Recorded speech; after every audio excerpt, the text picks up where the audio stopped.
어머니, 정말 모르세요? 나 정말 모르는 일이야. 그날 제가 며느리 앞에서 무릎을 꿇었습니다. 평생의 자존심을 모두 버리고 사람들 앞에서 목소리가 떨리도록. 제발 이건 오해야. 그 메시지들 난 정말 몰랐어. 어머님, 이제 와서 무슨 말을 하셔도 소용없어요. 주변 사람들의 숨소리만 들렸습니다. 저는 땅을 보며 손을 떨고 있었죠. 며느리가 휴대폰을 테이블에 내려놓았습니다. 화면엔 연속된 메시지 102개. 모두 제 이름으로 저장된 발신자였습니다. 지난 6개월 동안 받은 메시지예요. 어머님이 저한테 보내신 거 맞잖아요? 그럴 리가, 내가 보낸 게 아니라니까. 하지만 그 메시지들은 분명했습니다. 너 같은 며느리는 필요 없다. 그 아이 우리 집이 아니다. 너희 가정을 내가 깨버릴 거다. 주변에서 누군가 한숨을 쉬었습니다. 어머님, 이 메시지 때문에 제가 죽으려고까지 했다는 거 알고 계셨어요? 그 순간 세상이 멈춘 것 같았습니다. 며느리의 얼굴이 하얗게 변해 있었습니다. 휴대폰 화면을 천천히 내려가며 마지막 메시지를 봤습니다. 이번 주에 끝내자. 그 여자가 모르게. 그 문장의 끝엔 특정 이모티콘이 있었습니다. 제가 절대 쓰지 않는 스타일이었죠. 저건 내가 쓰는 말투가 아닌데. 며느리가 눈을 감고 말했습니다. 그래요. 어머님이 아니라는 거 저도 알아요. 영상을 시청하시기에 앞서 구독과 좋아요 꼭 부탁드립니다. 영상 제작에 큰 힘이 됩니다. 감사합니다. 이야기는 6개월 전으로 거슬러 올라갑니다. 평범한 어느 가을 아침이었죠. 저는 70세 아들과 며느리 그리고 손자와 함께 사는 평범한 시어머니였습니다. 아니, 평범하다고 생각했습니다. 결혼 15년 차 며느리와의 관계는 늘 미묘했습니다. 겉으로는 예의를 지켰지만 속으로는 서로를 불편해했죠. 며느리는 조용한 사람이었습니다. 말수가 적고 표정도 잘 드러내지 않았어요. 처음엔 얌전하고 착한 줄 알았는데 시간이 지나면서 그게 차가움이라는 걸 알게 됐습니다. 제가 뭘 말해도 짧게 대답하고 제 조언은 귀담아 듣지 않았어요. 아들은 항상 중간에서 애매한 태도를 취했습니다. 어머니 편도 아내 편도 아닌 그저 조용히 넘어가길 바라는 사람이었죠. 그날 아침도 그랬습니다. 저는 부엌에서 아침을 준비하고 있었고 며느리는 거실에서 손자를 돌보고 있었습니다. 평소처럼 말없이 각자의 일을 하고 있었죠. 그런데 문득 며느리의 휴대폰에서 알림음이 울렸습니다. 1번, 2번, 3번. 계속해서 메시지가 들어오는 소리였어요. 며느리가 휴대폰을 집어들었고 화면을 보는 순간 얼굴이 굳어졌습니다. 저는 그때 별 생각이 없었습니다. 그저 누군가 연락이 온 거겠거니 했죠. 하지만 며느리의 표정은 심상치 않았습니다. 손이 떨리고 있었거든요. 무슨 일 있어? 아니요, 아무것도 아니에요. 며느리는 휴대폰을 뒤집어 놓고 자리를 떴습니다. 그 모습이 왠지 이상했지만 저는 더 묻지 않았습니다. 우리 사이는 그런 것까지 캐묻을 만큼 가깝지 않았으니까요. 그날 이후 며느리의 태도가 조금씩 변하기 시작했습니다. 더 말이 없어졌고 저를 마주치는 걸 피하는 것 같았어요. 식사 시간에도 눈을 마주치지 않고 제가 말을 걸면 최소한의 대답만 하고 자리를 떴습니다. 처음엔 그냥 기분이 안 좋은가 보다 했습니다. 누구나 그런 날이 있잖아요. 하지만 일주일이 지나고 한 달이 지나도 며느리의 태도는 변하지 않았습니다. 오히려 더 심해졌어요. 어느 날 저녁 저는 아들에게 물었습니다. 요즘 며느리가 좀 이상하지 않니? 무슨 일 있는 거 아니야? 아들은 고개를 저었습니다. 무슨 소리세요? 그냥 피곤한가 봐요. 요즘 회사 일도 많고. 그래도 뭔가 마음에 걸렸습니다. 며느리는 분명 뭔가를 숨기고 있었어요. 그 눈빛이, 그 태도가 예전과 달랐거든요. 2달째 접어들 무렵 상황은 더 악화됐습니다. 며느리는 아예 저와 같은 공간에 있는 걸 거부하기 시작했어요. 제가 거실에 있으면 방으로 들어가고 제가 부엌에 가면 거실로 나왔습니다. 처음엔 우연이라고 생각했지만 그게 매일 반복되자 확신했습니다. 며느리는 저를 피하고 있었어요. 아들에게 다시 말했습니다. 야, 며느리가 날 피하는 것 같은데. 내가 뭘 잘못한 거 있니? 엄마, 그냥 예민하신 거예요. 며느리는 원래 좀 조용한 성격이잖아요. 조용한 게 아니라 나를 무시하는 거야. 저는 목소리를 높였습니다. 하지만 아들은 그저 한숨만 쉬었죠. 엄마, 제발 그냥 넘어가세요. 괜히 문제 만들지 마시고요. 문제를 만드는 게 아니라 이미 문제가 있다는 걸 모르겠니? 하지만 아들은 더 이상 대답하지 않았습니다. 그날 밤 저는 잠을 이루지 못했습니다. 머릿속이 복잡했어요. 며느리가 왜 저를 피하는지, 제가 뭘 잘못했는지 계속 생각했습니다. 15년 동안 며느리를 대하면서 늘 조심했습니다. 간섭하지 않으려 노력했고 예의를 지키려 했어요. 물론 완벽하진 않았겠죠. 가끔 제 의견을 강하게 말한 적도 있고 손자 교육 문제로 의견이 부딪힌 적도 있었습니다. 하지만 그게 이렇게까지 저를 피할 이유가 될까요? 석 달째 며느리는 아예 저와 말을 섞지 않기 시작했습니다. 필요한 말도 아들을 통해서만 전달했어요. 마치 저는 없는 사람처럼 취급했습니다. 저는 참을 수 없었습니다. 어느 날 저녁 며느리를 불러 세웠습니다. 며느리, 우리 얘기 좀 하자. 며느리는 멈춰섰지만 돌아보지 않았습니다. 무슨 말씀이세요? 너 요즘 날 피하잖아. 내가 뭘 잘못했는지 말 좀 해봐. 며느리는 잠시 침묵했습니다. 그리고 천천히 고개를 돌렸어요. 그 눈빛이 제가 본 며느리의 눈빛 중 가장 차가웠습니다. 어머님이 뭘 잘못하셨는지 정말 모르세요? 뭘 어쨌는데? 며느리는 쓴웃음을 지었습니다. 나중에 다 아실 거예요. 그때 가서 후회하셔도 늦어요. 무슨 소리야 그게. 하지만 며느리는 더 이상 대답하지 않고 방으로 들어가 버렸습니다. 문이 닫히는 소리가 유난히 크게 들렸어요. 저는 그 자리에 멍하니 서 있었습니다. 며느리의 말이 계속 머릿속을 맴돌았어요. 나중에 다 아실 거예요. 그때 가서 후회하셔도 늦어요. 대체 무슨 의미일까요? 제가 뭘 잘못했다는 걸까요? 그날 밤 저는 또 잠을 이루지 못했습니다. 넷째 딸 상황은 최악으로 치달았습니다. 며느리는 아예 집안일도 하지 않기 시작했어요. 설거지도 안 하고 청소도 안 하고 식사 준비도 하지 않았습니다. 처음엔 아파서 그런가 싶었습니다. 하지만 며느리는 멀쩡히 출근도 하고 밖에서는 정상적으로 생활하고 있었어요. 단지 집에서만 저 앞에서만 모든 걸 거부하는 거였죠. 저는 아들에게 따졌습니다. 야, 이게 뭐 하는 짓이야. 며느리가 집안일을 하나도 안 하잖아. 아들은 난처한 표정을 지었습니다. 엄마, 며느리도 회사 다니잖아요. 좀 이해해 주세요. 회사 다니는 건 나도 알아. 그래도 최소한의 것은 해야지. 엄마가 좀 도와주시면 안 돼요? 내가 도와주는 게 아니라 내가 다 하고 있잖아. 저는 목소리를 높였지만 아들은 그저 고개를 숙일 뿐이었습니다. 그 순간 며느리가 방에서 나왔습니다. 그리고 조용히 말했어요. 어머님이 다 하셔도 되세요. 전 상관없으니까요. 뭐라고? 지금 네가 무슨 소리를 하는 거야? 며느리는 제 눈을 똑바로 쳐다봤습니다. 어머님, 저한테 더 이상 기대하지 마세요.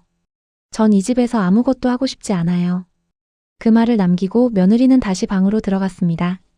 저는 그 자리에서 주저앉을 뻔했습니다. 분노와 억울함이 동시에 밀려왔어요. 15년 동안 며느리를 위해 얼마나 많은 걸 참았는데 어떻게 이럴 수 있을까요? 다섯째 딸, 저는 더 이상 참을 수 없었습니다. 친구들을 만나 하소연했어요. 우리 며느리가 요즘 정말 이상해. 나를 완전히 무시하고 집안일도 안 하고. 친구들은 고개를 끄덕이며 위로해줬습니다. 며느리들이 다 그렇지 뭐. 요즘 젊은 것들은 시어머니를 뭐라고 생각하는지. 하지만 그게 위로가 되지 않았습니다. 저는 뭔가 더 근본적인 문제가 있다는 걸 느끼고 있었거든요. 며느리는 단순히 저를 싫어하는 게 아니었습니다. 저를 미워하고 있었어요. 그 눈빛에서 분명히 느껴졌습니다. 하지만 왜? 대체 왜 그러는 걸까요? 여섯째 달째 접어들 무렵 결정적인 사건이 터졌습니다. 어느 날 저녁 온 가족이 모여 저녁을 먹고 있었습니다. 아들, 며느리, 손자, 그리고 저. 식탁은 조용했어요. 며느리는 말 한마디 없이 손자만 챙기고 있었고 아들은 그저 밥만 먹고 있었습니다. 저는 답답한 마음에 말을 꺼냈습니다. 손자 학원은 어떻게 할 거니?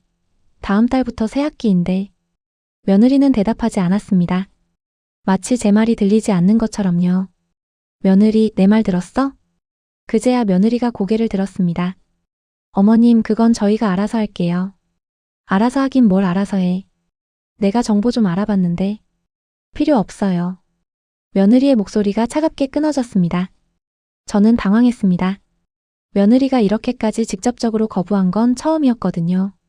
뭐야, 나는 손자 걱정해서 그러는 건데. 어머님은 손자 걱정이 아니라 간섭하고 싶으신 거잖아요. 뭐라고? 저는 숟가락을 탁 내려놨습니다. 야, 지금 네가 무슨 말을 하는 거야? 며느리도 숟가락을 내려놨습니다. 사실대로 말씀드리는 거예요. 어머님은 항상 저희 일에 간섭하시잖아요. 손자 교육, 제 직장 일, 심지어 제가 뭘 먹는지까지. 그게 간섭이야? 그건 관심이고 배려지. 배려요? 어머님이 저한테 배려하신 적이 있으세요? 며느리의 목소리가 떨리기 시작했습니다. 15년 동안 단 한 번이라도 제 마음을 헤아려 주신 적 있으세요? 제가 힘들어하는 걸 알아주신 적 있으세요? 야, 나도 너 위해서 많은 걸 참았어. 네가 얼마나 무례하게 굴었는데? 무례하게 굴었다고요? 그건 어머님이세요. 어머님이 저한테 얼마나 많은 상처를 주셨는데? 며느리가 갑자기 소리를 질렀습니다. 그 목소리에 손자가 깜짝 놀라 울음을 터뜨렸어요. 아들이 급히 며느리를 말렸습니다. 여보, 진정해. 애 앞에서 이러지 마. 하지만 며느리는 멈추지 않았습니다. 전 이제 더 이상 못 참겠어요. 어머님, 솔직히 말씀드릴게요. 전 어머님이 정말 싫어요. 정말 싫어요. 그 순간 세상이 멈춘 것 같았습니다. 며느리의 눈에서 눈물이 흘러내렸습니다. 하지만 그 눈빛은 여전히 차가웠어요. 저는 아무 말도 할 수 없었습니다. 목이 막힌 것처럼 숨이 막혔어요. 며느리는 손자를 안고 자리에서 일어났습니다. 전 더 이상 이 집에서 못 살겠어요. 내일부터 친정에 가 있을게요. 여보. 아들이 며느리를 붙잡으려 했지만 며느리는 뿌리쳤습니다. 당신은 가만히 있어요. 항상 중간에서 아무것도 안 하면서. 며느리는 방으로 들어가 짐을 싸기 시작했습니다. 저는 그 자리에 그대로 앉아 있었습니다. 손이 떨리고 가슴이 두근거렸어요. 며느리가 저를 싫어한다는 건 알았습니다. 하지만 이렇게까지 극단적으로 표현할 줄은 몰랐어요. 그날 밤 며느리는 정말로 손자를 데리고 집을 나갔습니다. 아들은 말리지 못했고 저는 그저 지켜볼 수밖에 없었어요. 문이 닫히는 소리가 유난히 크게 울렸습니다. 그리고 집은 갑자기 너무나 조용해졌습니다. 며느리가 집을 나간 후 일주일이 지났습니다. 저는 그 일주일 동안 거의 잠을 자지 못했습니다. 머릿속은 온통 며느리의 마지막 말로 가득했어요. 전 어머님이 정말 싫어요. 정말 싫어요. 그 목소리가 계속 귓가에 맴돌았습니다. 아들은 매일 퇴근 후 친정으로 가서 며느리를 설득하려 했습니다. 하지만 며느리는 만나주지도 않았다고 했어요. 손자만 현관에서 잠깐 보여주고 바로 문을 닫아버렸답니다. 엄마, 며느리한테 사과하세요. 어느 날 저녁 아들이 제게 말했습니다. 내가 왜 사과를 해? 내가 뭘 잘못했는데? 엄마가 며느리한테 상처를 줬잖아요. 그동안 얼마나 많이. 나도 참은 게 많아. 며느리가 날 얼마나 무시했는데? 아들은 한숨을 쉬었습니다. 엄마, 이러다가 우리 가정 깨져요. 제발 한 번만 사과해 주세요. 저는 고개를 돌렸습니다. 사과라니, 제가 왜 사과를 해야 하는지 이해할 수 없었어요. 하지만 아들의 얼굴이 너무 초췌해 보였습니다. 며느리가 떠난 후 아들은 하루하루 지쳐갔어요. 회사와 집을 오가며 손자도 챙기고 며느리도 설득하려 하고 그 모습을 보는 게 가슴 아팠습니다. 알았어.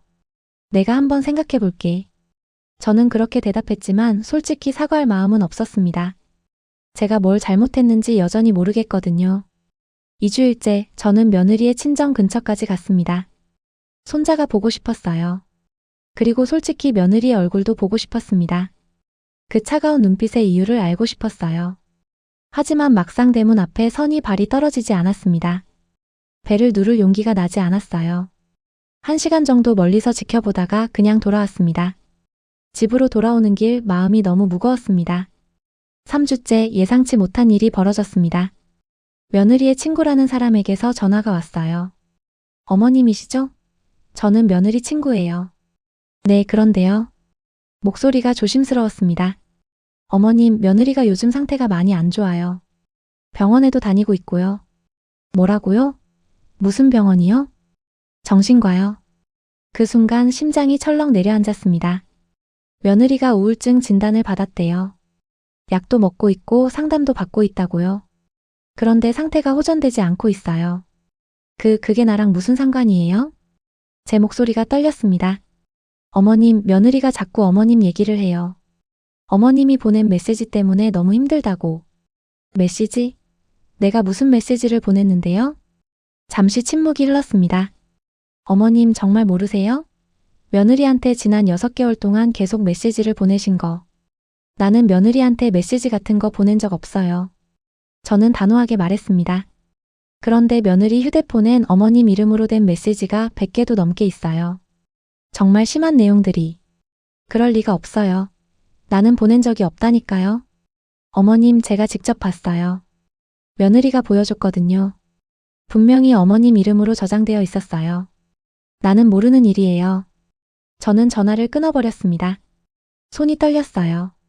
메시지라니 대체 무슨 소리일까요? 저는 며느리한테 메시지를 보낸 적이 없습니다. 아니, 며느리의 휴대폰 번호도 제대로 모르는데 어떻게 보내겠어요? 그날 밤 저는 휴대폰을 꺼내 발신 기록을 확인했습니다. 며느리에게 보낸 메시지는 단 하나도 없었어요. 역시 내가 보낸 게 아니잖아. 저는 안도했습니다. 하지만 동시에 불안했어요. 그럼 대체 누가 제 이름으로 며느리에게 메시지를 보낸 걸까요? 다음 날 저는 아들에게 물었습니다. 며느리가 나한테 메시지를 받았다는데 그거 아니? 아들의 얼굴이 굳어졌습니다. 그거 엄마가 보낸 거 아니에요? 나는 보낸 적 없어. 내 휴대폰 확인해봐.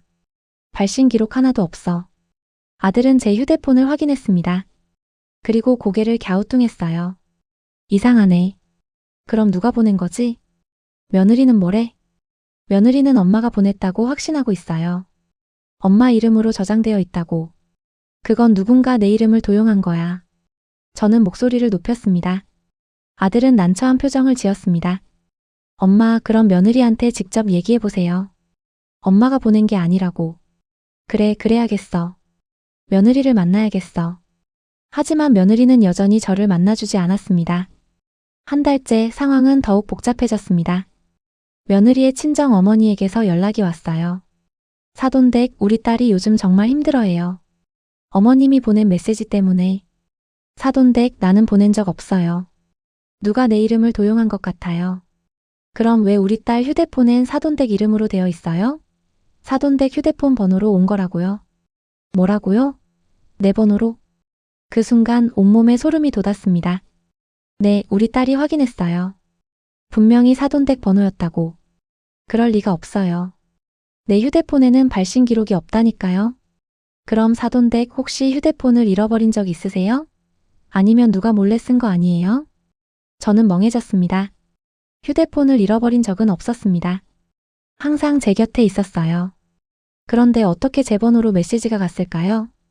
사돈댁, 우리 딸이 메시지 내용을 보내줄게요. 한번 보세요. 잠시 후 제 휴대폰으로 스크린샷이 날아왔습니다. 화면을 열어보는 순간 숨이 멎는 것 같았습니다.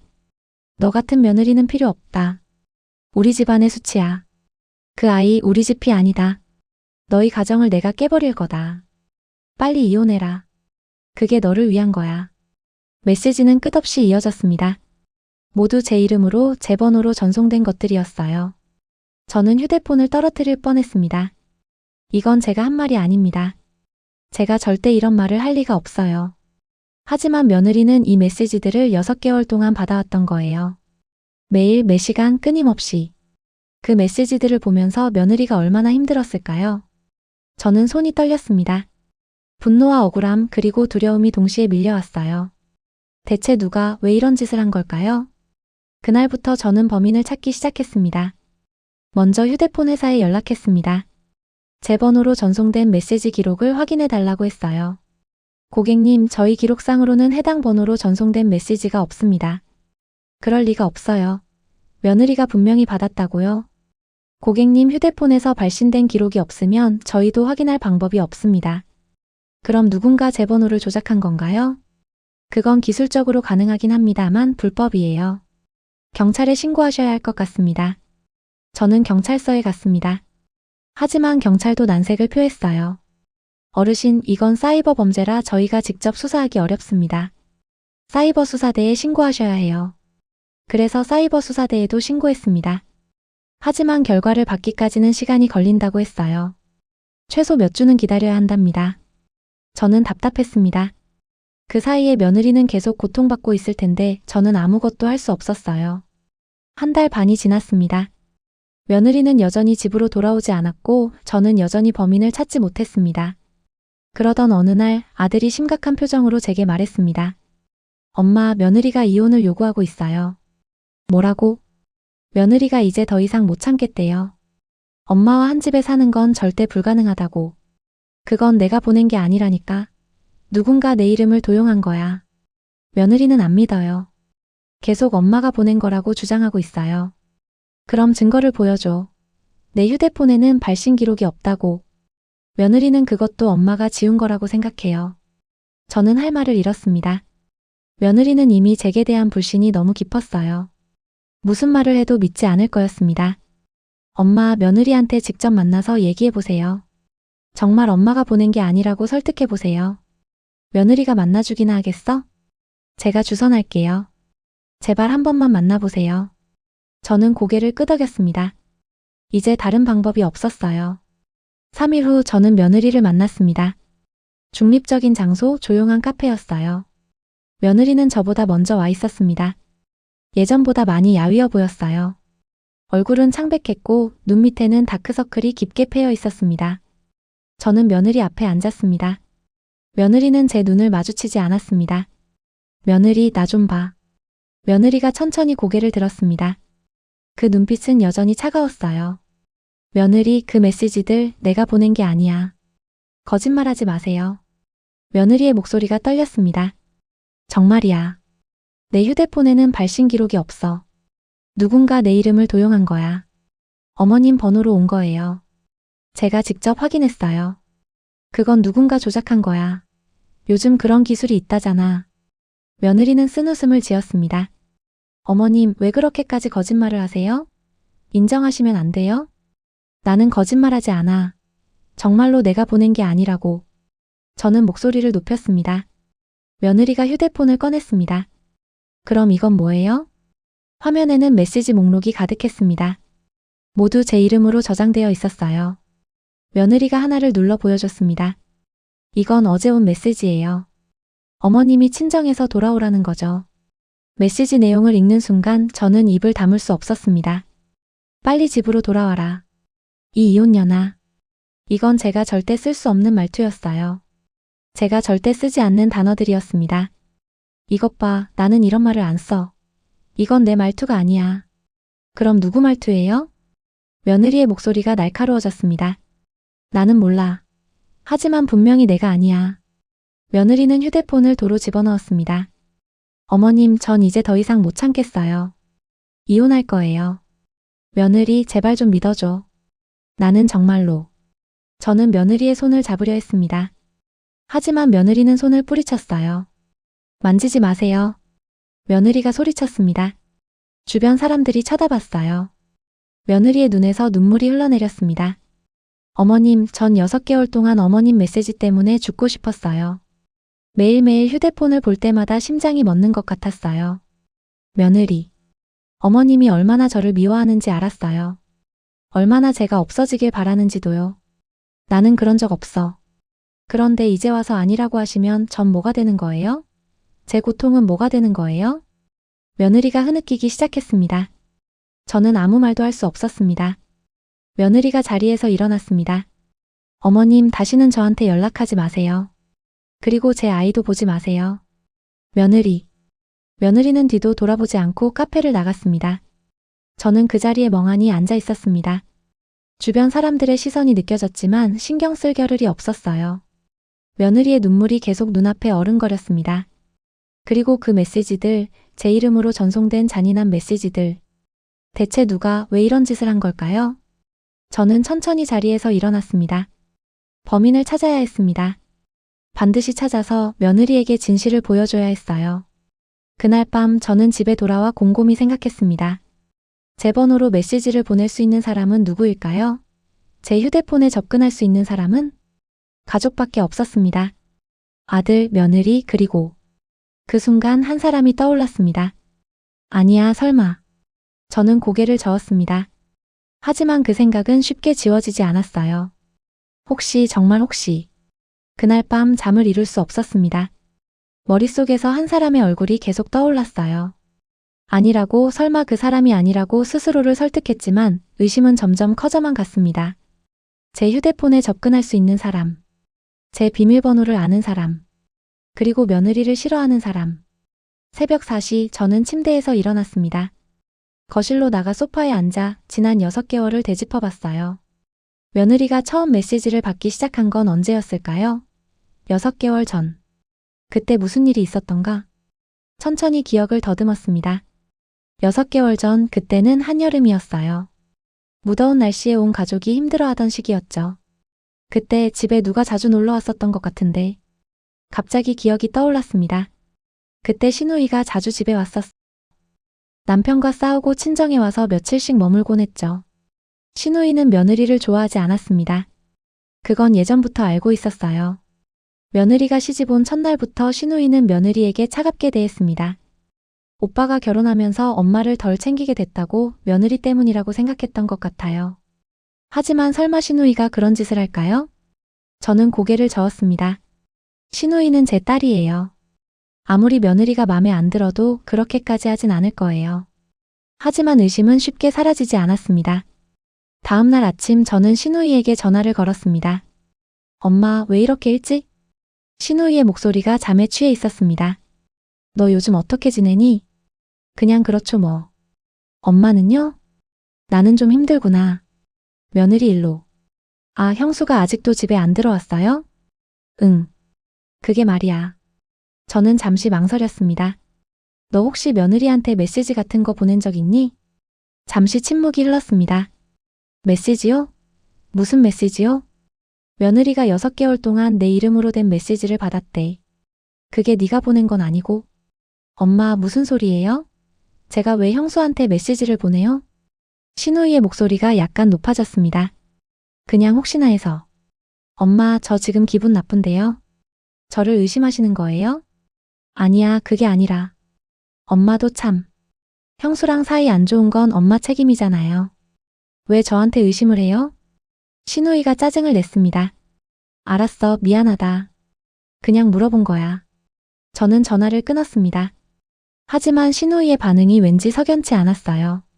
너무 빨리 화를 낸 것 같았습니다. 며칠 후 저는 시누이의 집을 찾아갔습니다.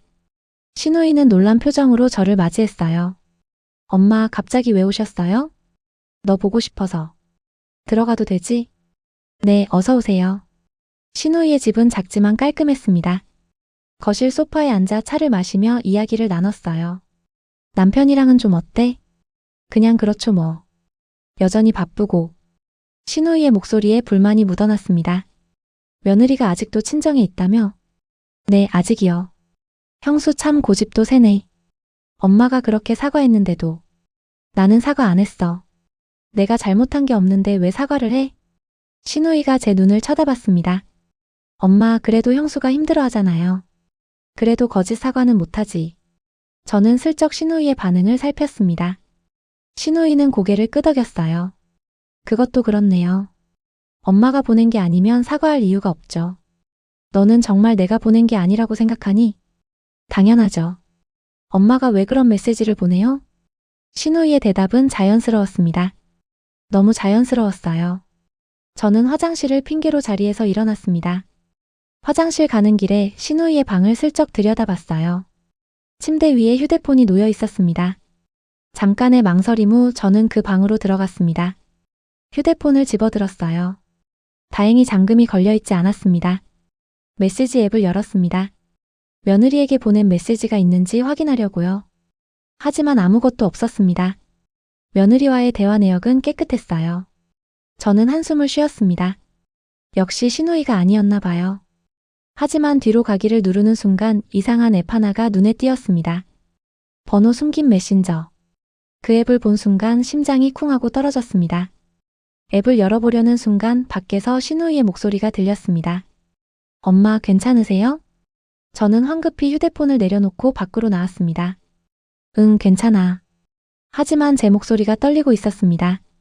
시누이가 이상하다는 듯 저를 쳐다봤어요. 엄마, 얼굴이 안 좋으신데요? 아니야, 그냥 좀 어지러워서. 저는 서둘러 집으로 돌아왔습니다. 집에 도착하자마자 저는 인터넷을 검색했습니다. 번호 숨긴 메신저. 발신자 조작 앱. 검색 결과가 쏟아졌습니다.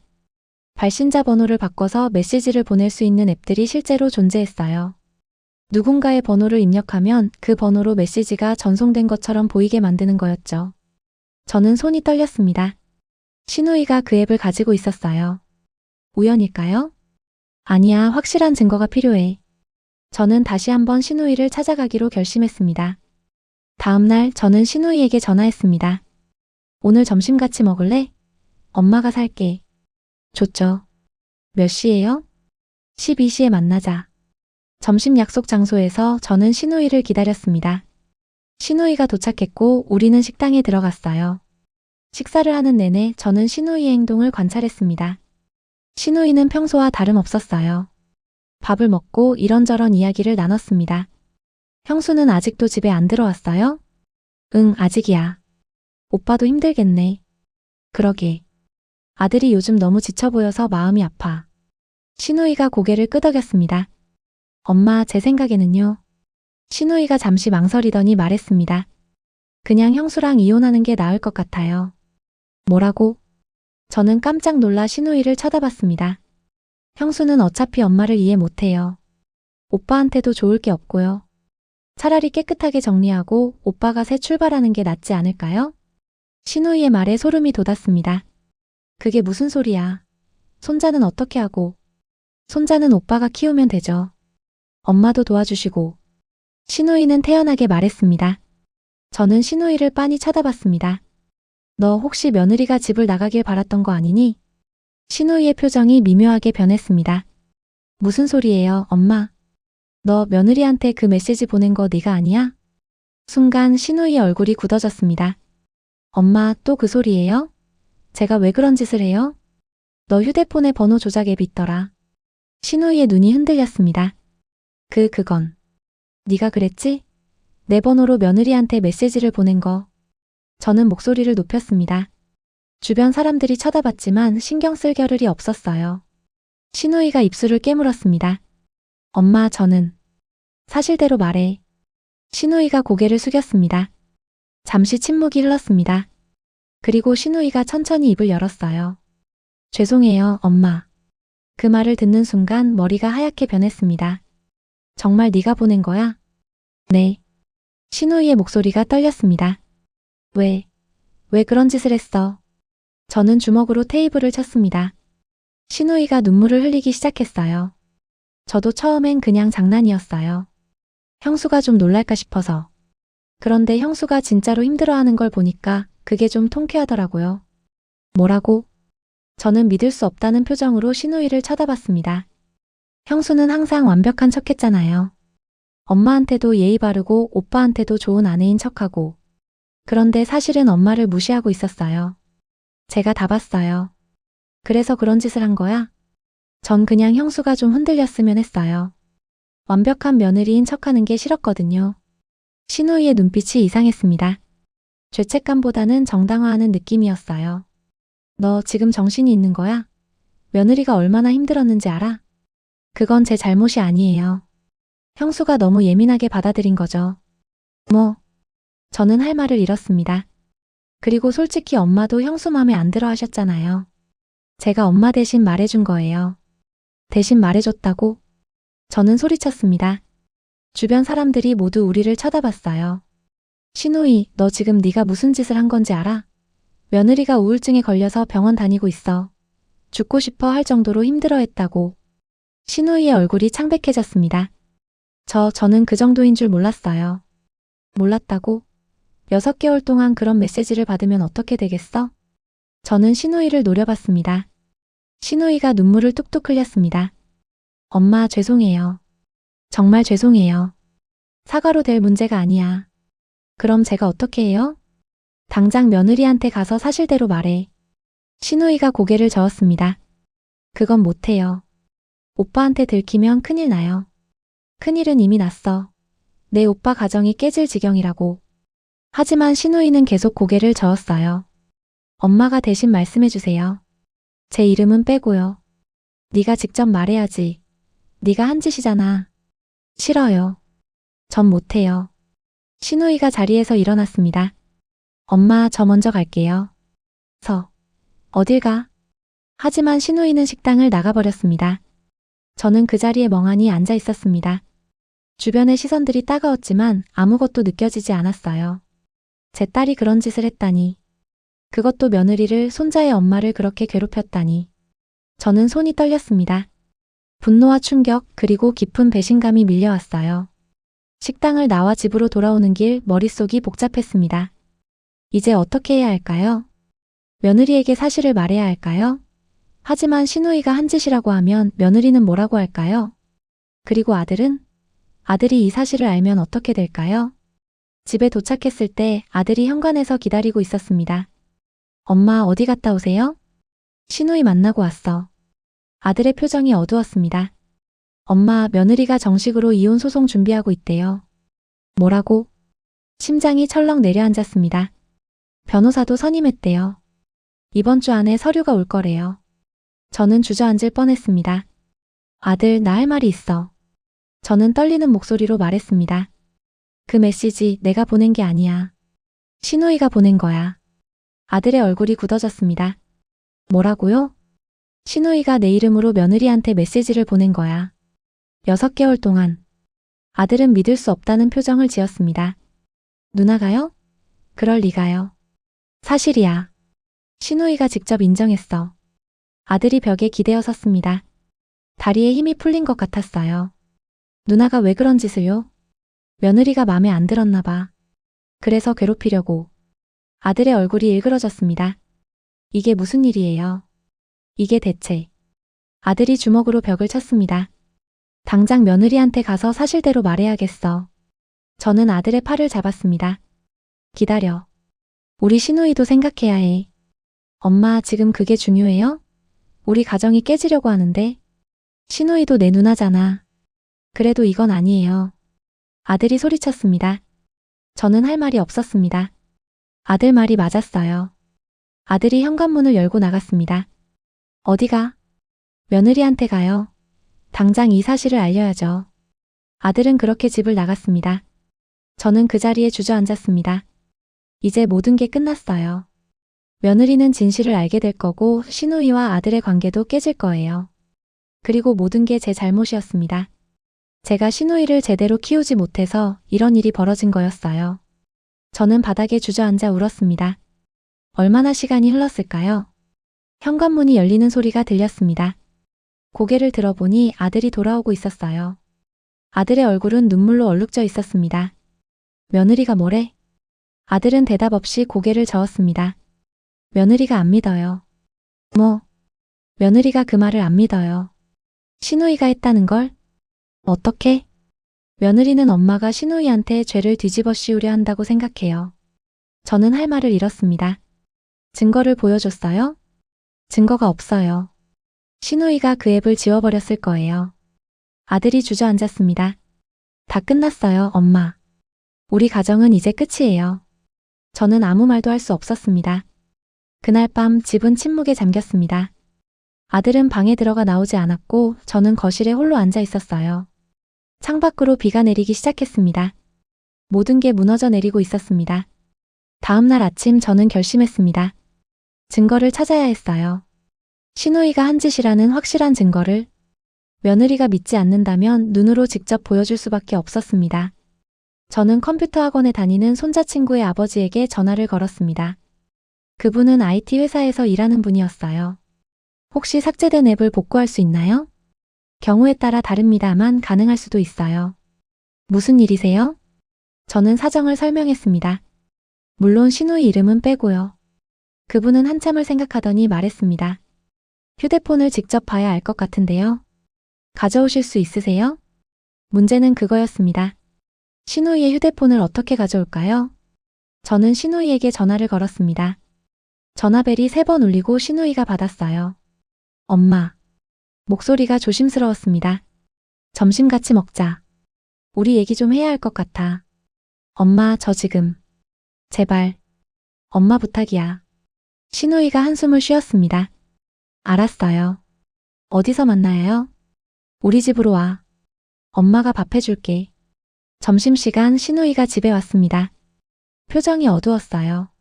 눈가에는 다크서클이 짙게 내려앉아 있었습니다. 어서 와. 밥 차려놨어. 식탁에는 시누이가 좋아하는 음식들이 차려져 있었습니다. 신우이가 자리에 앉았고 우리는 말없이 식사를 시작했어요. 한참을 그렇게 먹다가 제가 먼저 입을 열었습니다. 며느리가 너 때문이라는 거 안 믿더라. 신우이가 젓가락을 멈췄습니다. 그래서요? 증거가 필요해. 내 휴대폰에 있던 그 앱 말이야. 신우이가 고개를 저었습니다. 이미 지웠어요. 복구할 수 있어. 신우이의 눈이 커졌습니다. 엄마, 그건 안 돼요. 왜 안 돼? 네가 한 짓인데? 제 인생 끝나요. 오빠가 알면 오빠뿐만 아니라 온 가족이 저를 미워할 거예요. 신우이의 목소리가 떨렸습니다. 그럼 며느리는? 며느리 인생은 어떻게 되는데? 신우이가 입술을 깨물었습니다. 엄마, 제발요. 그냥 이대로 넘어가면 안 돼요? 넘어갈 수 있는 일이 아니야. 며느리가 죽으려고까지 했다고. 저는 목소리를 높였습니다. 신우이가 눈물을 흘리기 시작했어요. 저도 힘들어요, 엄마. 매일 밤 잠도 못 자요. 제가 무슨 짓을 한 건지 알아요. 알면서 왜 책임을 안 지려고 해. 무서워요. 모든 게 무너질까봐. 이미 무너졌어. 내 오빠 가정이 무너지고 있다고. 신우이는 계속 울기만 했습니다. 저는 한숨을 쉬었습니다. 이렇게 해서는 안 되겠다 싶었어요. 알았어. 네가 직접 나서지 않아도 돼. 엄마가 알아서 할게. 정말요? 신우이가 고개를 들었습니다. 대신 내 휴대폰만 빌려줘. 하루만. 신우이가 망설였습니다. 뭐 하시게요? 증거 복구하려고. 며느리한테 보여줘야지. 안 돼요, 엄마. 신우이가 소리쳤습니다. 다른 방법이 없어. 저도 소리쳤습니다. 잠시 침묵이 흘렀습니다. 신우이가 천천히 가방에서 휴대폰을 꺼냈어요. 이거 하시면 전 엄마 다시 못 봐요. 그렇게 해야 한다면 할 수 없지. 저는 휴대폰을 받아들었습니다. 신우이가 자리에서 일어났습니다. 엄마, 후회하실 거예요. 그 말을 남기고 신우이는 집을 나갔습니다. 저는 신우이의 휴대폰을 들고 IT 전문가를 찾아갔습니다. 그분은 휴대폰을 분석하더니 고개를 끄덕였어요. 복구 가능할 것 같습니다. 하루 정도 시간을 주세요. 저는 집으로 돌아와 기다렸습니다. 그날 저녁 아들에게서 전화가 왔습니다. 엄마, 며느리가 다음 주에 이혼 조정 신청한대요. 심장이 철렁했습니다. 조금만 기다려봐. 엄마가 증거 찾고 있어. 엄마, 이제 늦었어요. 며느리는 마음을 완전히 접었어요. 그래도 해봐야지. 아들이 한숨을 쉬었습니다. 엄마, 손자라도 보게 해주세요. 제발요. 며느리한테 부탁해봐. 아들 얼굴 보러 온다고. 며느리는 엄마 얼굴 보기 싫어해요. 그럼 내가 안 있을 때 오라고 해. 전화를 끊고 저는 눈물이 났습니다. 손자 얼굴이 보고 싶었어요. 하지만 며느리가 저를 거부하는 이상 어쩔 수 없었습니다. 다음 날 오후 IT 전문가에게서 연락이 왔습니다. 복구 완료했습니다. 오셔서 확인해 보세요. 저는 급히 그곳으로 갔습니다. 전문가가 휴대폰 화면을 보여줬어요. 보세요. 이게 삭제된 앱의 흔적입니다. 번호 조작 메신저라는 앱이었네요. 그리고 사용 기록도 복구됐습니다. 여기 보시면 6개월 전부터 이 번호로 메시지를 계속 보냈네요. 화면에는 제 휴대폰 번호가 선명하게 찍혀 있었습니다. 그리고 며느리의 번호도요. 저는 손이 떨렸습니다. 드디어 증거를 찾은 거예요. 이걸 파일로 저장할 수 있나요? 네, USB에 담아드릴게요. 저는 USB를 받아들고 집으로 돌아왔습니다. 그리고 바로 아들에게 전화를 걸었어요. 아들, 증거 찾았어. 당장 며느리한테 보여줘야 해. 정말요? 어떤 거예요? 신우이 휴대폰에서 복구한 거야. 앱 사용 기록이랑 메시지 전송 기록 다 있어. 아들의 목소리가 밝아졌습니다. 엄마, 지금 당장 가져갈게요. 1시간 후 아들이 집에 도착했습니다. 저는 USB를 아들에게 건네줬어요. 이거 며느리한테 보여줘. 그리고 꼭 이해시켜. 알겠어요, 엄마. 아들은 USB를 들고 며느리의 친정으로 향했습니다. 저는 집에서 초조하게 기다렸어요. 2시간, 3시간이 지났습니다. 아들에게서 연락이 없었어요. 저는 불안했습니다. 혹시 며느리가 또 안 믿는 건 아닐까요? 밤 9시가 되어서야 아들에게서 전화가 왔습니다. 엄마. 목소리가 떨리고 있었습니다. 어떻게 됐어? 며느리가. 아들이 말을 잇지 못했습니다. 뭐래? 어떻게 됐냐고? 며느리가 믿어요. 증거를 보고 믿었어요. 저는 안도의 한숨을 쉬었습니다. 그럼 이제 괜찮은 거야? 아들이 잠시 침묵했습니다. 엄마, 그게... 왜? 무슨 일 있어? 며느리가 뭔가 이상한 얘기를 해요. 이상한 얘기? 며느리가 그러는데 증거는 맞는데 뭔가 석연치 않대요. 무슨 소리야? 메시지 내용이 너무 구체적이래요. 시누이가 우리 집 사정을 그렇게 자세히 알 수 없을 텐데 어떻게 그런 내용을 쓸 수 있었냐고요? 저는 멈칫했습니다. 무슨 뜻이지? 엄마, 며느리가 메시지 내용 다시 보여줬는데 진짜 이상해요. 뭐가 이상한데? 예를 들면 며느리가 회사에서 있었던 일, 며느리가 친정엄마랑 나눈 대화 내용, 심지어 며느리가 병원에서 들은 진단명까지 정확하게 적혀 있어요. 저는 소름이 돋았습니다. 그게 무슨 소리야? 시누이가 그걸 어떻게 알았겠어요? 시누이는 며느리랑 연락도 안 하고 지냈는데. 그럼. 머릿속이 복잡해졌습니다. 엄마, 며느리가 묻는데요. 혹시 시누이 말고 다른 사람이 관여한 거 아니냐고요? 다른 사람? 누군가 시누이한테 정보를 줬거나 아니면... 아들이 말을 멈췄습니다. 아니면 뭔데? 아니면 시누이 혼자 한 게 아닐 수도 있대요. 저는 전화기를 떨어뜨릴 뻔했습니다. 그날 밤 저는 잠을 이룰 수 없었습니다. 시누이 혼자 한 게 아니라면 누가 같이 한 걸까요? 며느리의 사생활을 그렇게 자세히 아는 사람. 며느리의 회사 일, 친정 일, 병원 일까지 아는 사람. 그런 사람이 누가 있을까요? 갑자기 오싹한 생각이 들었습니다. 혹시 아들? 아니야, 아들이 그럴 리 없어. 아들은 며느리를 사랑해. 그리고 아들은 지금 며느리 떠날까봐 전전긍긍하고 있잖아. 그럼 누구? 저는 일어나 거실로 나갔습니다. 불을 켜고 소파에 앉아 천천히 생각했어요. 6개월 전으로 다시 돌아가 봤습니다. 그때 누가 우리 집에 자주 왔었죠? 시누이. 그리고 또? 갑자기 한 사람이 떠올랐습니다. 옆집 아줌마. 옆집에는 저랑 비슷한 나이의 여자분이 살고 있었어요. 남편을 일찍 여의고 혼자 사는 분이었죠. 그분은 저랑 친했습니다. 자주 집에 놀러 왔고 이런저런 이야기를 나눴어요. 며느리 이야기도 많이 했었습니다. 며느리가 회사에서 승진했다는 이야기, 며느리가 친정어머니랑 여행 간다는 이야기, 며느리가 요즘 피곤해한다는 이야기. 모두 그 아줌마한테 했던 이야기들이었어요. 그리고 그 아줌마는 시누이랑도 친했습니다. 시누이가 집에 왔을 때 자주 같이 차를 마셨거든요. 혹시? 저는 급히 휴대폰을 들어 그 아줌마의 번호를 찾았습니다. 하지만 전화를 걸 용기가 나지 않았어요. 만약 아니라면 어떡하죠? 괜히 의심했다가 관계만 나빠질 텐데. 하지만 확인은 해봐야 했습니다. 다음날 아침 저는 옆집 초인종을 눌렀습니다. 문이 열리고 그 아줌마가 나왔어요. 어머, 이 아침부터 웬일이세요? 들어가도 될까요? 할 말이 있어서요. 그러세요. 거실에 앉아 차를 마시며 저는 조심스럽게 말을 꺼냈습니다. 혹시 우리 며느리 얘기 시누이한테 한 적 있어요? 아줌마의 표정이 미묘하게 변했습니다. 며느리 얘기요? 글쎄요, 있었나? 전 여기서 며느리 얘기를 많이 했잖아요. 혹시 그걸 시누이한테? 아줌마가 차를 한 모금 마셨습니다. 가끔 얘기했을 수도 있죠.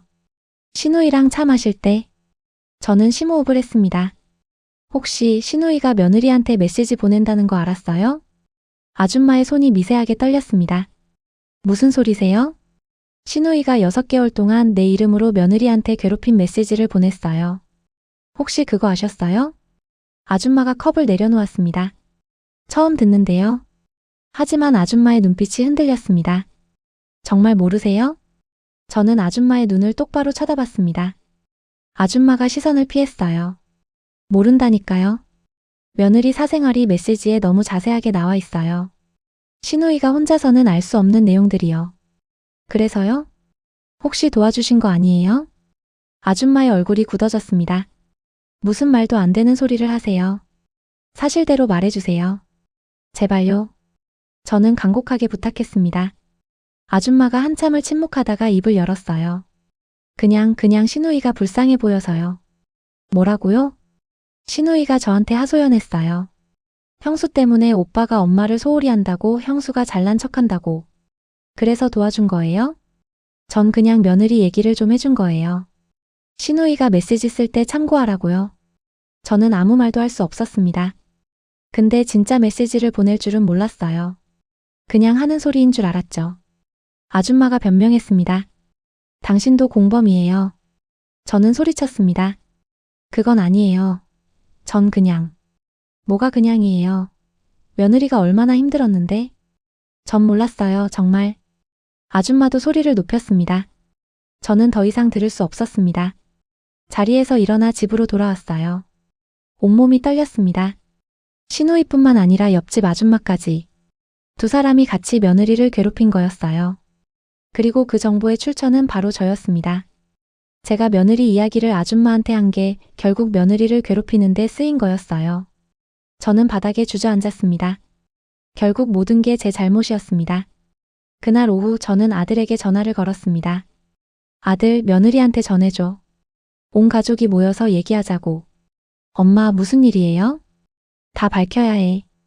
누가 뭘 했는지, 왜 이렇게 됐는지. 며느리가 올까요? 오게 해. 마지막이야. 저는 단호하게 말했습니다. 이틀 후 토요일 오후 2시. 우리 집 거실에 사람들이 모이기 시작했습니다. 아들, 며느리, 그리고 손자. 며느리는 손자를 꼭 안고 있었어요. 제 눈을 마주치지 않았습니다. 시누이도 왔습니다. 얼굴이 창백했어요. 그리고 제가 부른 옆집 아줌마도 마지못해 자리에 앉았습니다. 며느리 친정어머니도 함께 왔어요. 며느리 편에서 증인으로 온 거였죠. 거실은 무거운 침묵으로 가득했습니다. 저는 자리에 앉아 천천히 입을 열었습니다. 오늘 여기 모인 이유는 그동안 있었던 일들을 정리하기 위해서야. 며느리가 여전히 저를 쳐다보지 않았습니다. 며느리, 나 좀 봐줄래? 며느리가 천천히 고개를 들었습니다. 눈빛은 여전히 차갑고 경계하고 있었어요. 먼저 사과할게. 내가 너한테 그런 메시지를 보냈다고 생각하게 만들어서 미안해. 며느리는 아무 대답이 없었습니다. 그건 내가 보낸 게 아니야. 너도 이제 알잖아. 며느리가 고개를 끄덕였습니다. 아주 작게. 시누이가 보낸 거야. 내 번호를 조작해서. 시누이가 고개를 숙였습니다. 시누이, 며느리한테 사과해. 시누이가 떨리는 목소리로 말했습니다. 형수, 정말 죄송해요. 며느리는 시누이를 쳐다보지도 않았습니다. 왜 그랬는지 설명해봐. 시누이가 눈물을 흘리기 시작했어요. 저는 형수가 싫었어요. 며느리의 어깨가 굳어졌습니다. 형수는 항상 완벽했어요. 직장도 잘 다니고 집안일도 잘하고 오빠한테도 좋은 아내였어요. 그런데 저는 남편이랑 싸우고 친정에 와서 빈둥거리고 있었죠. 그게 이유야? 그래서 6개월 동안 괴롭힌 거야? 제 목소리가 떨렸습니다. 전 제 인생이 너무 비참했어요. 그런데 형수는 너무 행복해 보였어요. 그게 질투가 났어요. 질투? 며느리가 처음으로 입을 열었습니다. 당신 질투 때문에 내가 죽으려고 했다는 거 알아요? 시누이가 고개를 들어 며느리를 봤습니다. 정말 죄송해요.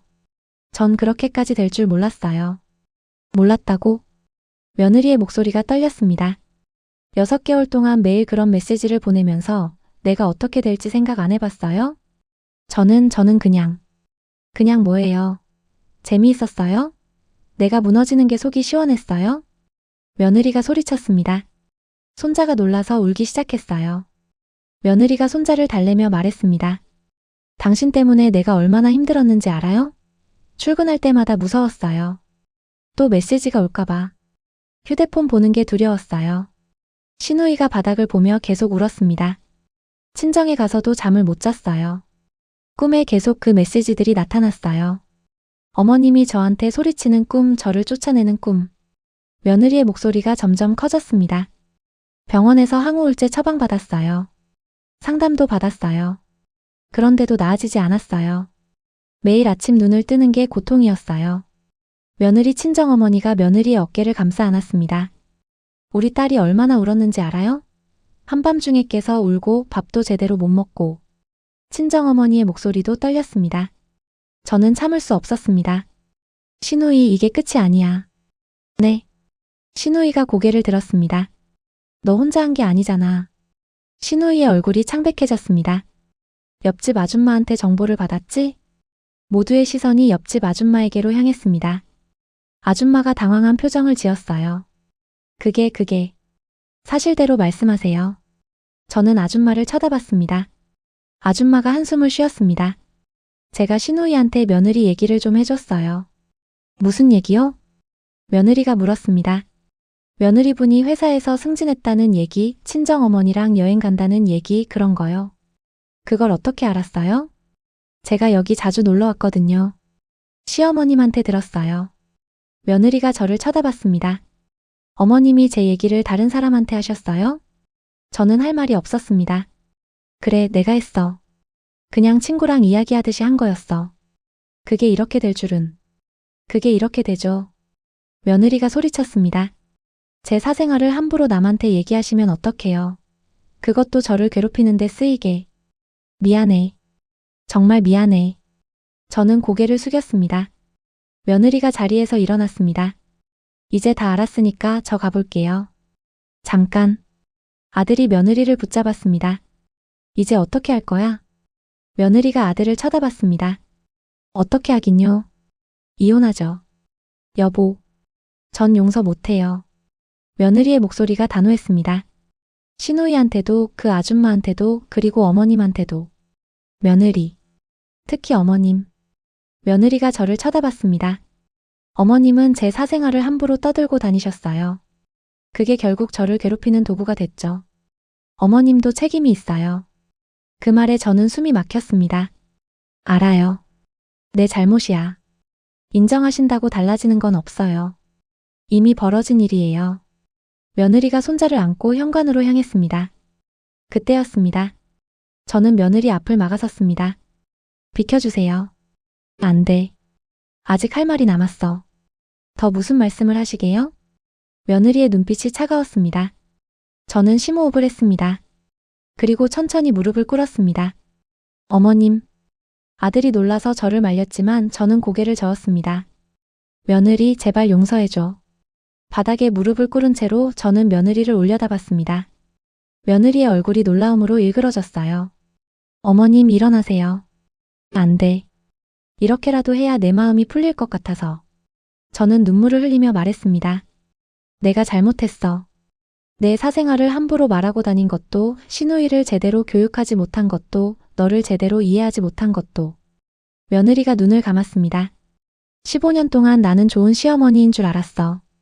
너를 간섭하지 않고 예의를 지키면 된다고 생각했어. 저는 떨리는 목소리로 계속 말했습니다.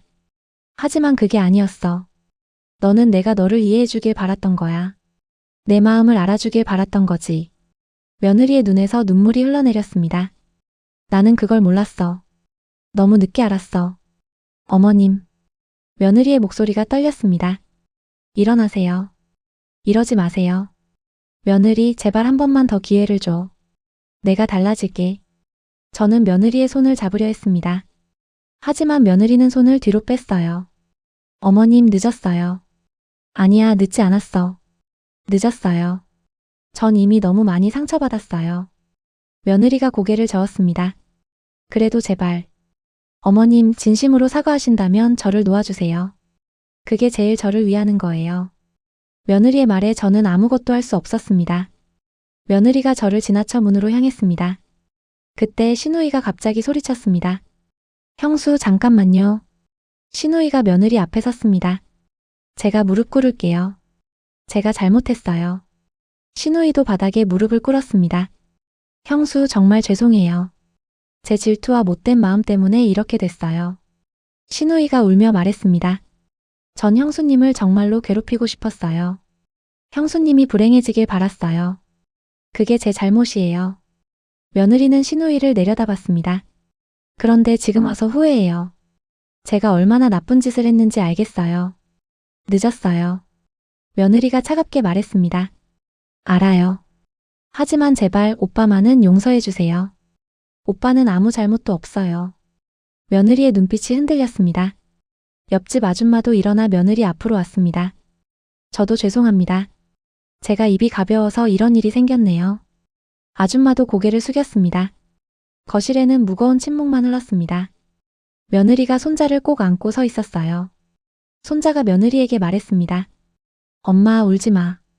그 목소리에 며느리가 와르르 무너졌습니다. 며느리가 그 자리에 주저앉아 울기 시작했어요. 아들이 며느리를 안으려 했지만 며느리는 손을 내저었습니다. 한참을 그렇게 울다가 며느리가 입을 열었습니다. 제가 왜 이렇게까지 힘들었는지 아세요? 우리는 모두 침묵했습니다. 전 어머님을 사랑했어요. 그 말에 저는 깜짝 놀랐습니다. 15년 전 시집 왔을 때 전 어머님이 정말 좋았어요. 제 친엄마처럼 대해주실 줄 알았어요. 며느리의 목소리가 떨렸습니다. 하지만 어머님은 항상 거리를 두셨어요. 예의는 지키셨지만 마음을 열어주지 않으셨어요. 저는 할 말이 없었습니다. 전 어머님께 인정받고 싶었어요. 좋은 며느리가 되고 싶었어요. 그래서 열심히 했어요. 집안일도 하고 직장도 다니고 손자도 잘 키우고.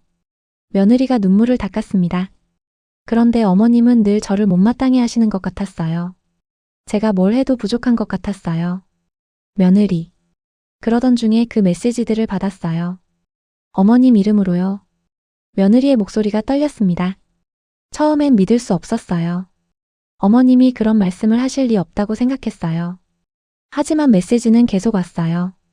하루에도 몇 통씩. 며느리가 고개를 들었습니다. 그러다 보니 믿게 됐어요. 어머님이 정말로 저를 그렇게 생각하신다고. 저를 그렇게 미워하신다고. 며느리 나는 어머님이 아니라는 걸 나중에 알았어요. 증거를 봤으니까요. 며느리가 저를 똑바로 쳐다봤습니다. 하지만 어머님도 책임이 있어요. 제 사생활을 함부로 말하고 다니셨잖아요. 저를 존중하지 않으셨잖아요. 그 말에 저는 고개를 숙였습니다. 며느리가 천천히 일어났습니다. 전 더 이상 이 집에서 살 수 없어요. 어머님과도 시누이와도 함께 있을 수 없어요. 여보, 제발. 아들이 애원했습니다. 당신도 마찬가지예요. 며느리가 아들을 쳐다봤습니다. 당신은 항상 중간에서 아무것도 안 했어요. 어머님 편도 제 편도 아니었어요. 그냥 문제가 없어지길 바랐죠. 아들이 고개를 숙였습니다. 그런 게 가장 비겁한 거예요. 당신 가족이 잘못하는 걸 보고도 막지 않은 거잖아요. 미안해. 아들의 목소리가 떨렸습니다. 며느리가 손자를 안고 문으로 향했습니다. 이번엔 아무도 막지 않았습니다. 문이 열리고 며느리가 나가려는 순간. 잠깐만요. 누군가 소리쳤습니다. 며느리 친정어머니였습니다.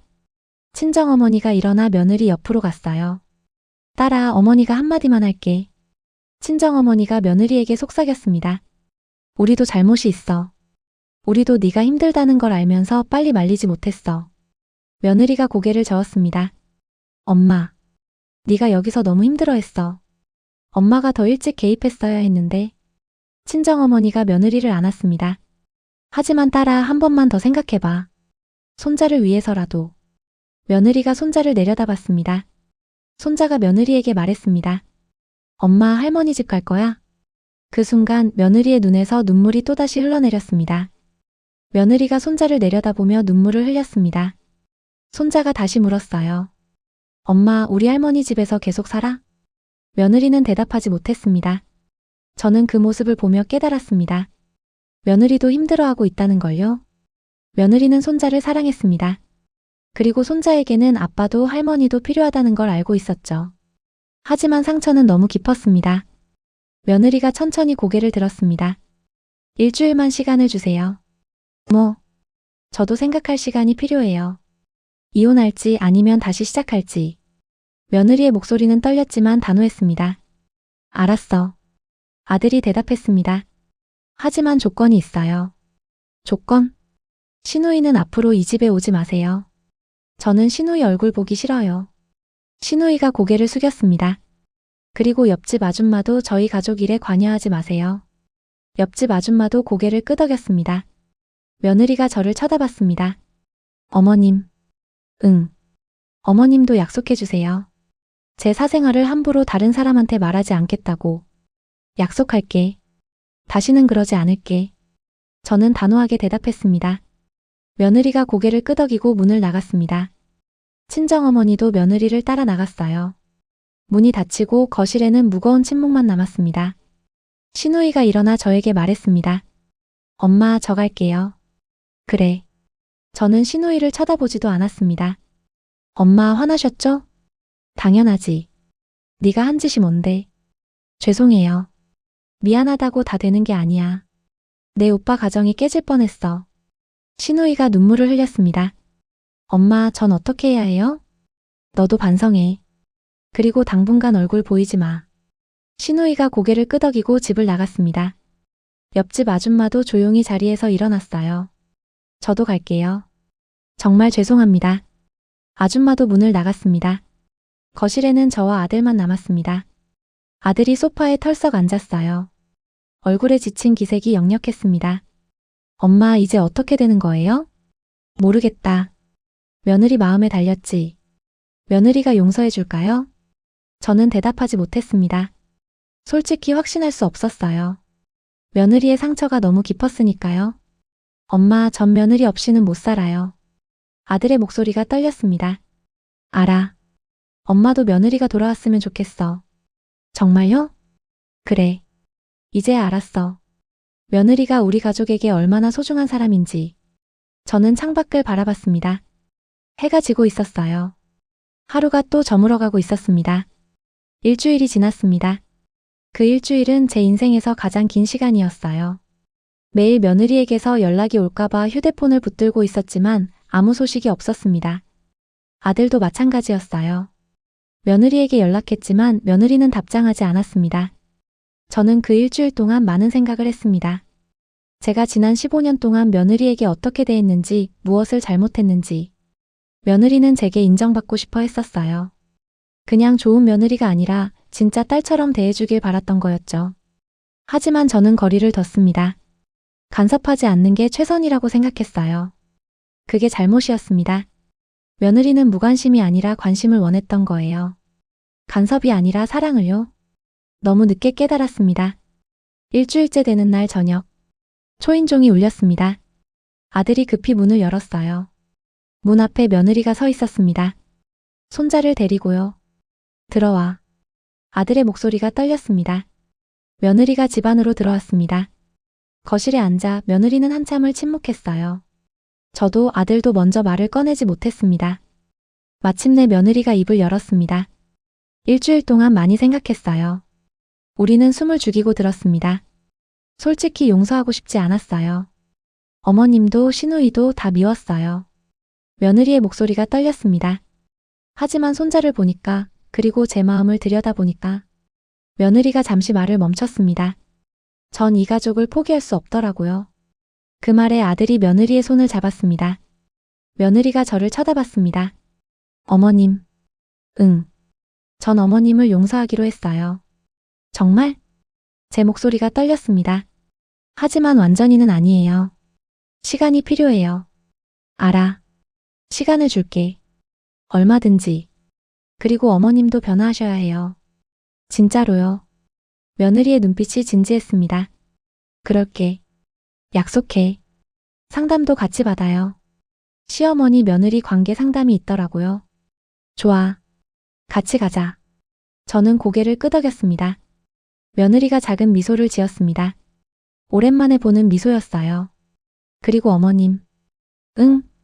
사랑한다는 말 가끔은 해주세요. 그 말에 저는 눈물이 났습니다. 며느리 사랑해. 저는 떨리는 목소리로 말했습니다. 며느리의 눈에서도 눈물이 흘러내렸어요. 저도요, 어머님. 우리는 그렇게 서로를 껴안았습니다. 손자가 우리를 보며 웃었어요. 할머니, 엄마 화해했어? 그래, 화해했어. 저는 손자를 안아 올렸습니다. 아들도 우리를 안았어요. 가족이 다시 하나가 되는 순간이었습니다. 그날 밤 며느리는 집으로 돌아왔습니다. 짐을 풀고 예전 방으로 들어갔어요. 하지만 모든 게 예전과 같지는 않았습니다. 며느리와 저 사이에는 여전히 어색함이 남아 있었어요. 쉽게 지워지지 않는 상처들이 있었습니다. 하지만 우리는 노력했습니다. 다음 날부터 저는 며느리에게 먼저 말을 걸기 시작했어요. 아침 먹었니? 네, 어머님. 오늘 회사 어때? 좋아요. 처음엔 짧은 대화뿐이었습니다. 하지만 조금씩 늘어났어요. 며느리도 변했습니다. 예전처럼 저를 피하지 않았어요. 같은 공간에 있어도 불편해하지 않았습니다. 한 달 후 우리는 약속대로 상담센터에 갔습니다. 상담사는 우리의 이야기를 들어주었어요. 그리고 조언해 주었습니다. 시어머니와 며느리 관계는 노력이 필요합니다. 서로를 이해하려는 마음이 중요해요. 저는 고개를 끄덕였습니다. 며느리님, 시어머니에게 기대하는 게 뭔가요? 며느리가 잠시 생각하다가 말했습니다. 저를 딸처럼 대해주셨으면 좋겠어요. 며느리가 아니라요. 그 말에 저는 가슴이 뭉클했습니다. 그럴게. 앞으로 너를 딸처럼 대할게. 며느리가 미소 지었습니다. 상담을 받으면서 우리는 조금씩 가까워졌습니다. 예전의 오해들을 풀고 서로의 마음을 이해하게 됐어요. 2달째 며느리가 제게 물었습니다. 어머님, 제 친정엄마랑 같이 여행 가는 거 어때요? 여행? 네, 셋이서요. 저도 어머님이랑 친정엄마가 친해졌으면 좋겠어요. 저는 깜짝 놀랐습니다. 며느리가 저를 여행에 초대하다니요. 좋아. 가고 싶어. 우리는 3박 4일로 제주도에 다녀왔습니다. 처음엔 어색했지만 여행을 하면서 많은 이야기를 나눴어요. 며느리의 어린 시절 이야기, 제 젊은 시절 이야기. 그리고 우리는 웃었습니다. 함께요. 여행에서 돌아온 후 며느리가 제게 말했습니다. 어머님, 이번 여행 정말 좋았어요. 나도 좋았어. 우리 자주 이렇게 하자. 네, 어머님. 며느리가 제 손을 잡았습니다.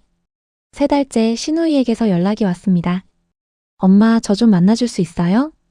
저는 며느리에게 물었습니다. 시누이가 만나자는데 어떻게 하면 좋을까? 며느리가 잠시 생각하더니 말했습니다. 만나보세요. 그 사람도 반성하고 있을 거예요. 너는? 전 아직 시누이를 만날 준비가 안 됐어요. 하지만 어머님은 만나셔도 돼요. 저는 시누이를 만났습니다. 시누이는 많이 야위어 있었어요. 얼굴에는 후회와 죄책감이 가득했습니다. 엄마, 죄송해요. 제가 정말 잘못했어요. 알아. 형수한테 사과하고 싶은데 만나줄까요? 아직은 때가 아닌 것 같아. 며느리도 아직 준비가 안 됐대. 시누이가 고개를 끄덕였습니다. 알겠어요. 기다릴게요. 얼마든지요. 그리고 너도 변해야 해. 내 질투와 못된 마음을 고쳐야지. 노력할게요, 엄마. 시누이는 상담을 받기 시작했습니다. 자신의 문제를 돌아보고 치유하기 위해서요. 3달째 며느리의 생일이었습니다. 저는 며느리를 위해 미역국을 끓였어요. 그리고 작은 선물을 준비했습니다. 며느리 생일 축하해. 어머님, 이게 뭐예요? 열어봐. 며느리가 선물 상자를 열었습니다. 안에는 목걸이가 들어있었어요. 예쁘죠? 너 주려고 골랐어. 어머님, 감사해요. 며느리가 눈시울을 붉혔습니다. 며느리, 그동안 생일 한 번도 챙겨주지 못해서 미안해. 괜찮아요, 어머님. 앞으로 매년 챙겨줄게. 며느리가 저를 안았습니다. 사랑해요, 어머님. 나도 사랑해, 딸. 그날 저녁 온 가족이 모여 며느리의 생일을 축하했습니다. 케이크에 초를 켜고 노래를 불렀어요. 며느리가 초를 불며 소원을 빌었습니다. 무슨 소원 빌었어? 아들이 물었습니다. 우리 가족이 계속 행복했으면 좋겠다고요. 며느리가 웃으며 대답했습니다. 손자가 박수를 쳤어요. 할머니, 엄마 좋아해? 응, 많이 좋아해. 저는 손자를 안으며 며느리를 쳐다봤습니다. 며느리도 저를 보며 미소 지었어요. 6달이 지났습니다. 우리는 완전히 예전으로 돌아가지는 못했습니다. 상처는 여전히 남아 있었고 가끔 어색한 순간들도 있었어요. 하지만 우리는 조금씩 나아지고 있었습니다. 며느리는 저를 더 이상 피하지 않았고 저도 며느리를 더 이상 무시하지 않았습니다. 우리는 서로를 이해하려 노력했고 사랑하려 노력했어요. 어느 일요일 오후 온 가족이 거실에 모여 있었습니다. 아들은 TV를 보고 있었고 며느리는 손자와 놀고 있었어요. 저는 소파에 앉아 그 모습을 바라봤습니다. 며느리가 웃고 있었어요. 진심으로 행복해 보였습니다. 그 모습을 보니 마음이 따뜻해졌어요. 며느리가 저를 보며 물었습니다. 어머님, 무슨 생각하세요? 그냥 너희들을 보니까 좋아서. 며느리가 제 옆으로 와서 앉았습니다. 저도 좋아요, 어머님. 이렇게 함께 있는 게. 고마워, 며느리. 다시 돌아와줘서. 천만에요. 전 원래 여기 사람이잖아요. 며느리가 웃으며 말했습니다. 저는 며느리의 손을 잡았어요. 앞으로 잘하자. 우리. 네, 어머님. 그날 오후의 햇살이 참 따뜻했습니다. 창밖으로는 봄바람이 불어왔고 집안은 평화로웠어요. 1년이 지났습니다. 며느리와 저는 이제 정말로 가까워졌습니다. 매주 함께 시장을 가고 함께 요리를 하고 함께 웃었어요. 며느리는 저를 엄마라고 부르기 시작했습니다. 어머님이 아니라요. 엄마, 오늘 뭐 해드릴까요? 그 말을 들을 때마다 제 마음은 벅차올랐습니다. 신우이도 조금씩 변했습니다.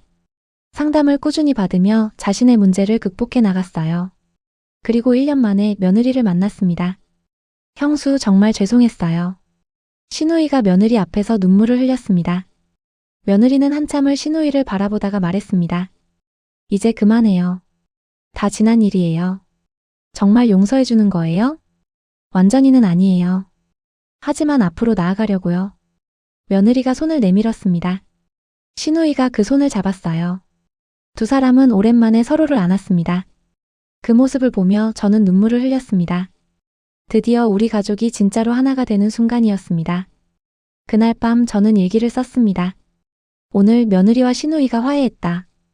1년이라는 시간이 걸렸지만 드디어 이뤄냈다. 지난 1년을 돌이켜보면 참 많은 일이 있었다. 고통스러웠고 힘들었다. 하지만 그 과정을 통해 우리는 더 가까워졌다.